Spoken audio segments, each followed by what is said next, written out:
It's Mike with It's Pittsfield Tonight. It is Wednesday, June 3rd, and I'm going to jump right into it. So we're going to start with Monday night's budget hearing. We're closing in on finishing out budget season soon. But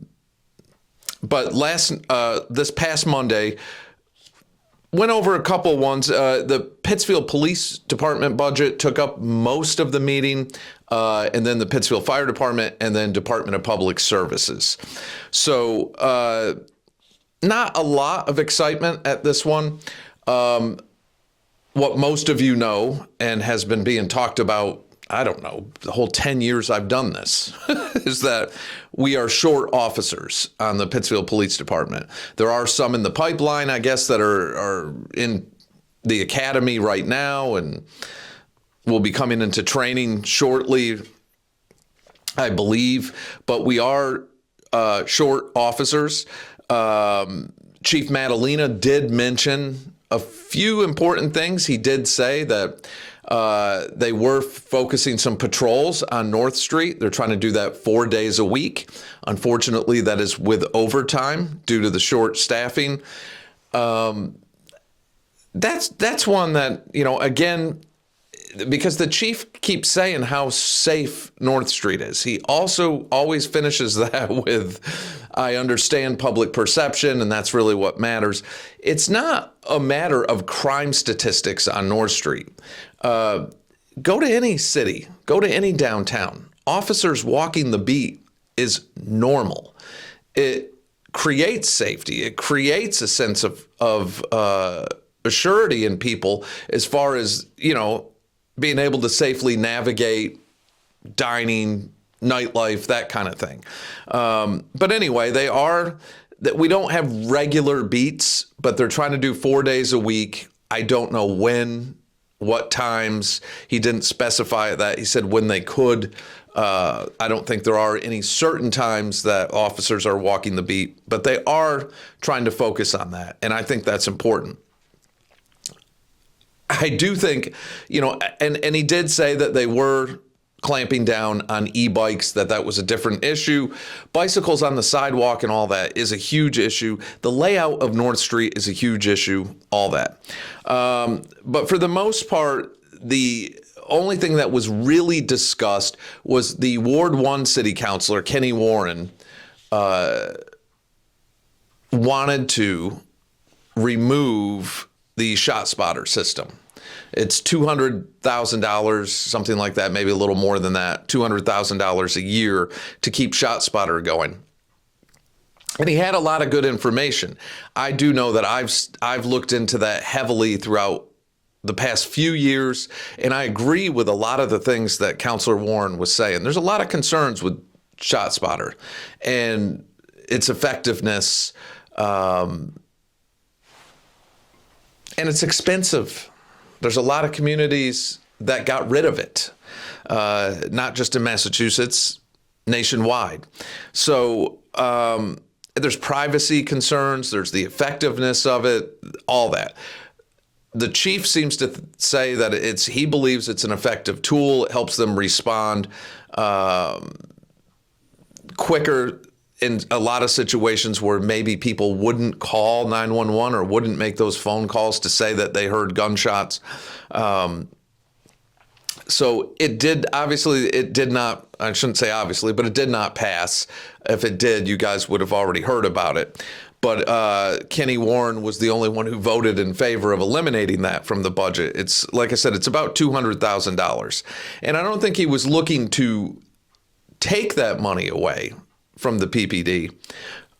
Obviously, we're looking to conserve. And I'll say this again real quick. Wait till next year. If you think this year's budget season, they're going to have to look for places to conserve and cut, next year is going to be really bad. And that's just a lot of projections that are already out there. But there are other ways that money could have been allocated, maybe $200,000 into having patrols on North Street and focusing on certain areas. Again, Chief Madalena doesn't seem to think North Street, he says it's safe, but it's public perception. have mixed views on that. I mean, what are we calling safe? Are we basing that off of documented incidents of violence or things like that? Because bicycles on the sidewalk, constantly being approached. Every time I walk down North Street, I'm constantly approached by people. Hey, do you got a cigarette? Hey, do you got some money? Hey, do you got a cigarette? Hey, do you got some money? I mean, it's constant. You can't go 20 feet usually without someone stopping you. People have different views on that. You can just say no. I say no most of the time, 99% of the time, because I don't. For one, I don't smoke, so I don't have cigarettes. But for a tourist coming into the area and wanting to check out downtown and maybe looking at some nightlife or some shopping, I could see where that's a little freaky when somebody you don't know is approaching you looking for money and cigarettes and things like that. That is an issue. I've heard that from a lot of people. How big of an issue it is, I guess that depends on the individual. But anyway, that was the only thing that the Shotspotter thing was the only thing really discussed about the police budget. Fire department budget was pretty basic. The Chief Salmons did mention that a lot of ARPA funds were used to update our fire stations. So that was good to hear. I did follow those ARPA meetings pretty extensively. And Department of Public Services, again, short-staffed, not able to get to certain roads this year, all that, but very short-staffed. That's an issue there. So that's something we're going to be talking about, I'm sure, sooner than later. And often in the winter and in the spring for pothole season is when we do discuss that. And that is an issue. But for the most part, uneventful. But pay attention to these because, as your taxes go up and your water and sewer go up and things go up, it's tough out there right now. And Pittsfield, well, not just Pittsfield, but Massachusetts is one of the most taxed states in the country. That's a fact. I watched an interesting segment on CNBC talking about the market and talking about how taxed Massachusetts is and talking about how detrimental many believe that millionaire's tax was. I mean, money is leaving the state. A lot of people are leaving. We've seen a lot of residents leave. That was passed in 23. I believe the numbers for 24 were around 35,000. There are some numbers out for 25 that are saying we lost 41,000 residents. And they believe when the numbers come out for 26 that we're going to see 40 to 45,000 that left the state then also. So that's concerning. I think that needs to be relooked at. You can't tax your way out of debt. The other thing I want to touch on is Pittsfield High School again, because I've received a lot of messages on this continuously. Some people sent me some messages about, did I know anything about someone going outside of PHS, walking around asking people about reports and do they feel safe? And I know nothing about that. I can't imagine somebody would actually do that. I hope that's not happening. That doesn't make any sense. I get that some people are upset about what happened. Now, after that last video I did where I specifically mentioned Pittsfield High School and that the school committee had voted to rescind their vote to release the report that was done by a Springfield law firm. And then they took another vote and voted against releasing it altogether. And everyone had to have known that was coming. That report will never see the light of day. It never will. It's just how it is.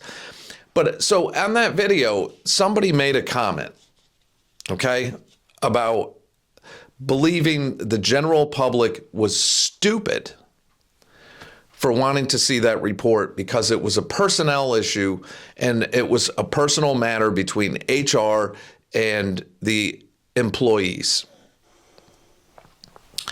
Now, to call people stupid because they have concerns and want more information.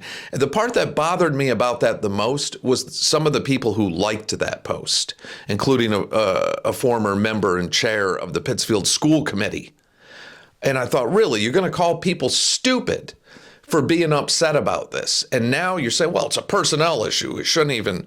So why would people have been upset and concerned? How did they get so riled up about what happened at PHS? How did that happen? Well, let's see. And we'll just go with the local newspaper. December 11th, 2024, headline, Dean of Students at PHS arrested by feds. December 16th, 2024, headlines, a second PHS staff member put on administrative leave as a result of an investigation by DCF. December 19th, 2024, headlines, a third PHS administrator placed on at administrative leave pending DCF investigation. January 8th, 2025, DCF opens 6 high-profile investigations. January 31st, 2025, a trio of PHS administrators remain on leave pending an investigation. Also, Channel 13, WNYT covered this. It made national news where even jokes were told on one of the late night shows. So how did parents get so worked up when that was what was pushed in their face constantly by the media? That's what that's when I started covering it. Like everybody else going, what is going on here? Every time you turned around, there was another headline article or a local affiliate out of Albany or somewhere reporting on all these horrible allegations. Then the school committee at the time, the previous school committee, says, well, we're going to bring in a private law firm to do an investigation. So you had everything else going on, right? So they bring in a private law firm. The idea of that, I thought, was to give the public information to calm them down and assure that everything was okay, that they had control of this. So that investigation, the school committee votes on it, passes it. They spend over between $150,000 and $160,000, right? And at the time, the public was okay with that because they believed, well, this investigation, independent investigation, is going to be done, and we're going to get some answers. That independent investigation comes back, and that's it. All of a sudden, sorry, we can't tell you anything, or there's going to be lawsuits. That's it. Sorry, don't worry about it. Everything's cool. Nothing to see here. After all of this stuff being pumped out for over a year in the local media. Then January 28th of this year, or 26th or something like that, I think it made the headlines in the paper on the 28th, that the school committee votes to release a redacted version of the report. So people started thinking, okay, finally, we're going to find out something, what happened. Because you know, with all those headlines that came out, how many parents had to sit down with their kids saying, do you know something? Has anybody said anything or done anything to you? You want to talk about getting people concerned and upset. How could that not? And then just recently, the school committee rescinds its vote to release that report and says, no, we're not going to vote it. And now it's just done and over, and we need to move on. And if anybody mentions something, you're being negative. Well, or like some of these people agreed, and you can go to that last video I did on this topic last week and see the people who liked the post that think you are stupid for wanting more information. My point in that video was, how could this be so high profile and get so much coverage that we could not hear a generalized form of what happened? Meaning, you don't have to say anybody's names or anything. Tell us what happened. Are you saying that these accusations or allegations were made up? They were false and they were made up. And you don't have to say anybody's name, but say students made this up to hurt people, to get you couldn't get any information if they were made up. Why were they made up? Why would someone make them up? Was it to attack certain teachers? Were they not made up? Some kind of generalized, this is what happened, without saying any names or anything. And they're saying, we can't even do that. We can't even tell you that. We can't tell you anything or we're going to get sued. Sued for what? If you're not saying anybody's names, because here's the thing. If this was like that comment suggested, and the only reason I'm mentioning the comment from that individual, and I can't remember his name, is because of the people who liked it. People who, I don't know, maybe work or volunteer for a mayor's campaign, or were a former school committee chair and member, that would agree that people are stupid for wanting more information. So if it was just a personal issue, a personal issue between employer and employee, then how did it make front page headlines continuously with specifics of who was placed on leave and all this before any investigation? How did that happen? Is there no accountability there then? Were those just sensationalized headlines? I mean, what are they saying? And to just leave it with, we can't say anything to you. Talk about, and I've said this before, the equivalent of running into a movie theater and screaming fire. And then, no, don't worry about it. Well, there was a fire, it might have been a fire. Well, somebody might have said fire, or, just no explanation. You get everyone all riled up and terrified and with no explanation. Are we saying that images or a image that floated around that thousands of people saw, are we saying that image was fake? That was not real. Are we saying any of that? They're not saying anything. They're leaving this open for speculation and just saying, sorry, we'll be sued. Can't tell you nothing. Just don't worry about it. There's nothing to see here. Everything was unsubstantiated. Unsubstantiated how? Did students make stuff up? Did parents make stuff up? None of this, nothing to see, really, nothing to worry about. And you're not even going to say why, because what happens if something happens again? Who's going to know what to believe?